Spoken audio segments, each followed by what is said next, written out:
కూడా మనం చూసుకున్నట్లయితే పిక్చర్ లో మనం చూస్తున్నాము బిగ్ టీవీ ఎక్స్క్లూజివ్ గా తిను ప్రస్తుతం రీసెంట్ గా వచ్చిన కమిటీ కుర్రాళ్ళు అనే మూవీతో అయితే పెద్ద ఫేమస్ గా అంచారు. నిహారిక కొనిడెల ప్రొడక్షన్ లో నిర్వహించిన ఈ కమిటీ కుర్రాళ్ళు అనే మూవీతో తనకి బాగా ఫేమ్ అయితే వచ్చింది. దానికి ముందు చిన్న చిన్న యూట్యూబ్ సిరీస్ లో కానివ్వండి, అడ్వర్టైజ్మెంట్ లో కానివ్వండి, ఆల్బమ్ సాంగ్స్ కానివ్వండి, ఇన్ఫినిట్ మీడియాతో వర్క్ చేయడం కానివ్వండి, అలాంటి చిన్న చిన్న యూట్యూబ్ సిరీస్ ఇంకా క్లిప్స్ చేస్తున్న ప్రసాద్ బెహ్రా ఇప్పుడు ఒక కమిటీ కుర్రాళ్ళు అనే మూవీతో పెద్ద ఫేమ్ అయితే సంపాదించుకున్నాడు. ఆ ఫేమ్ ని మిస్యూజ్ ఎలా చేస్తున్నాడు అనేది మనం ఇప్పుడు చూసుకోవచ్చు. కొత్తగా రిలీజ్ అవ్వబోయే పెళ్లివారం అండి అనే సిరీస్ లో ఒక అమ్మాయిని అయితే చాలా లైంగికంగా వేధించాడు అని చెప్పి తను కేసు నమోదు చేయడం జరిగింది. అయితే ఆ కేసులో తను ఏమేమి చెప్పిందనంటే చాలా సార్లు నన్ను కమెంట్ చేశారు. తను సెట్ లొకేషన్ లో లేదా షూట్ లొకేషన్ లో ఉన్నప్పుడు మేము చాలా అన్కన్వీనియంట్ గా ఫీల్ అయ్యాము. కంఫర్టబుల్ లొకేషన్ లో ఉన్నా కానీ తను వచ్చిన ప్రతిసారి నేను ప్రశాంతంగా పని చేసుకోలేకపోయేదాన్ని. ఎందుకంటే తను ఇచ్చిన అసభ్యకరమైన కమెంట్స్ కానివ్వండి, తను చూసే చూపులు కానివ్వండి చాలా ట్రిగర్ చేసేవి నన్ను. ఎందుకంటే ఒక వర్క్ వెళ్ళినప్పుడు మనం పని ఎంతదో అంత చూసుకొని రావాలి, కానీ అటు ఇటు చూస్తూ ఇంకొకరికి ఇబ్బంది కలిగించేటట్లు ఉండకూడదు అని చెప్పి అమ్మాయి అయితే కేసులో నమోదు చేసింది. ప్రసాద్ బెహ్రాకి చాలా సార్లే చెప్పిందంట, మీరు ఇలా చూడడం వల్ల లేదా మీరు ఇలాంటి కమెంట్స్ పాస్ చేయడం వల్ల నాకు మంచిగా అనిపించడం లేదండి, దీనివల్ల నేను బాధపడుతున్నానని చెప్పినా సరే ఆయన ఏమాత్రం అసలు చలించకుండా అసలు ఏం పర్లేదు అని చెప్పి మళ్ళీ మళ్ళీ అలాంటి కమెంట్స్ వేస్తూ ఆ అమ్మాయిని వేధిస్తూ కనిపించారు. అయితే ప్రసాద్ బెహ్రాతో అమ్మాయి కొత్తగా చేసే వెబ్ సిరీస్ లో అయితే మనకు తెలుస్తోంది. నేను ఆల్రెడీ చెప్పాను తనకి ఇన్నిసార్లు నేను ఫిర్యాదు చేసిన తర్వాత కూడా తను అదే రిపీట్ చేస్తుంటే పోలీస్ కేసు వేయాల్సి వస్తుందని బెదిరించినప్పటికీ తను ఇంకా ఆపకుండా అలాంటి అసభ్యకరమైన కమెంట్స్ ఇంకా ఫోటోలు క్లిక్ చేయడం కానివ్వండి, వేరే వేరే పార్ట్స్ లో టచ్ చేయడం కానివ్వండి, లేదంటే చూపులు కానివ్వండి చాలా అసభ్యకరంగా ఉన్నాయి. నాకు కంఫర్టబుల్ గా లేదు ప్రసాద్ బెహ్రాతో నటించడం. కాకపోతే ఏదైతే వెబ్ సిరీస్ కాంట్రాక్ట్ సైన్ చేసిందో అది కంప్లీట్ అయ్యేదాకా ఆ యాక్టర్ గా తను కంప్లీట్ చేయాలి కాబట్టి తను చేస్తున్నాను అని చెప్పి ఇంకా భరించలేక తను కేసును అయితే నమోదు చేయడం జరిగింది. అయితే అప్పటికి ప్రసాద్ బెహ్రా పైన 23 సార్లు ఎంతో చెప్పినట్టు తెలుస్తోంది. చాలా సార్లు నేను నోటారా చెప్పాను, నేను మా మనుషుల ద్వారా కూడా చెప్పించాను, అయినా తను ఆపకపోయేసరికి నేను ఇంకా కంప్లైంట్ వేయాల్సి వచ్చింది అని చెప్తుంది.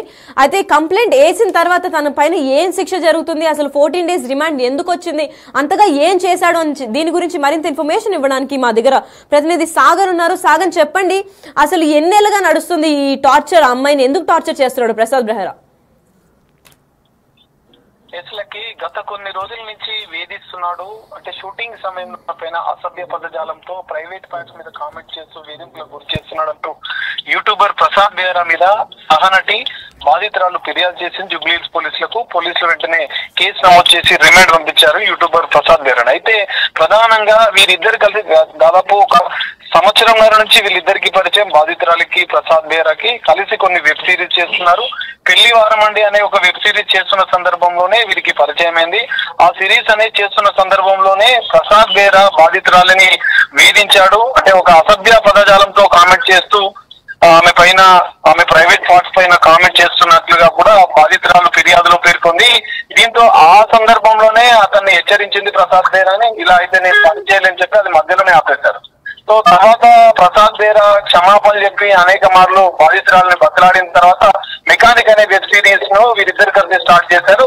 సో ఈ వెబ్ సిరీస్ చేస్తున్న సందర్భంలో జూబ్లీహిల్స్ లోని సైలెంట్ వ్యాలీ అనే ఫ్లాట్ లో వీళ్ళిద్దరు షూటింగ్ చేస్తున్న సందర్భంలో మరోసారి అసభ్య పదజాలంతో ఇంకా హాట్ కామెంట్స్ ఆమె పైన చేయడం, సో ఆమె ఆగ్రహం వ్యక్తం చేసి ఆమె పైన ఫిర్యాదు చేసింది. ఈ నేపథ్యంలో షూటింగ్ సందర్భం ప్రధానంగా షూటింగ్ చేస్తున్న సందర్భంలోనే ఆమె పైన అసభ్య పదజాలంతో కామెంట్స్ చేయడం, అంటే లైంగికంగా వేధించడం, ఆమె ప్రైవేట్ పార్ట్స్ మీద కామెంట్ చేస్తున్న సందర్భంలో ఆమె ఆగ్రహం వ్యక్తం చేసింది. వెంటనే పోలీసులకు కూడా ఫిర్యాదు చేస్తానని హెచ్చరించినా కూడా ప్రసాద్ బెహ్రా తీరు మారలేదు.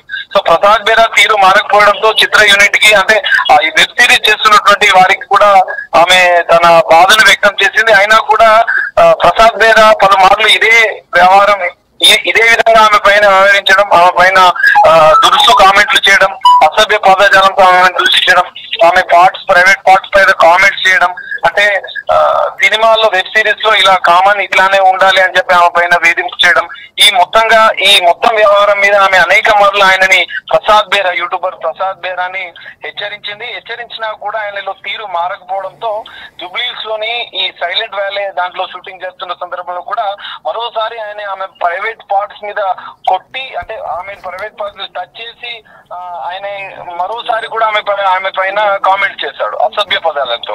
దీంతో ఆమె వెంటనే పోలీసులకు ఫిర్యాదు చేయడం, జూబ్లీహిల్స్ పోలీసులు కేసు నమోదు చేసుకుని రిమాండ్ తరలించారు. ఈ రోజే ఎఫ్ఐఆర్ బుక్ అయింది. పలు సెక్షన్ల కింద మనం చూసుకోవచ్చు. సెక్షన్లు కూడా 75/2, 79, 351/2 BNS యాక్ట్ కింద జూబ్లీహిల్స్ పోలీసులు కేసు నమోదు చేసి అతను ఈ రోజే నాంపల్లి కోర్టులో ప్రొడ్యూస్ చేసి రిమాండ్ కూడా తరలించారు. ప్రతి 14 రోజుల జ్యుడిషియల్ రిమాండ్ కూడా తరలించారు పోలీసులు. అయితే రీసెంట్ గానే జనరల్ గా ఒక్కొక్క వెబ్ సిరీస్ చేస్తూ సోషల్ మీడియాలో, డిజిటల్ మీడియాలో ఫేమస్ అయినటువంటి ఈ ప్రసాద్ బేరా తాజాగా కమిటీ కుర్రాలు అనే సినిమాతో మంచి ఫేమ్ వచ్చింది. అందులో మంచి రోల్ చేశాడు, అభిమానులను కూడా సంప్రదించాడు. కానీ ఈ షూటింగ్ సమయంలో ఇటు మహిళలను, బాధితులను, అంటే ఎవరైతే తనతో కలిసి నటిస్తున్నటువంటి యాక్టర్లను, మహిళలను వేధిస్తున్నాడని చెప్పి వారు ఫిర్యాదు చేయడంతో ఇది సంచలనంగా మారింది. మరి యూట్యూబర్ ప్రసాద్ బేరాని ఎట్టకేలకు పోలీసులు వెంటనే అరెస్ట్ చేశారు. బాధితురాలు ఫిర్యాదు మేరకు అరెస్ట్ చేసి రిమాండ్ తరలించారు. సో ఈ మొత్తం చూసుకుంటే ఈ మధ్య కాలంలో నటీమణుల పైన కేసులు, లైంగిక వేధింపుల రూపంలో పెద్ద ఎత్తున వస్తున్న సందర్భంలో యూట్యూబర్ పైన కూడా రీసెంట్ గా మనం చూసాం.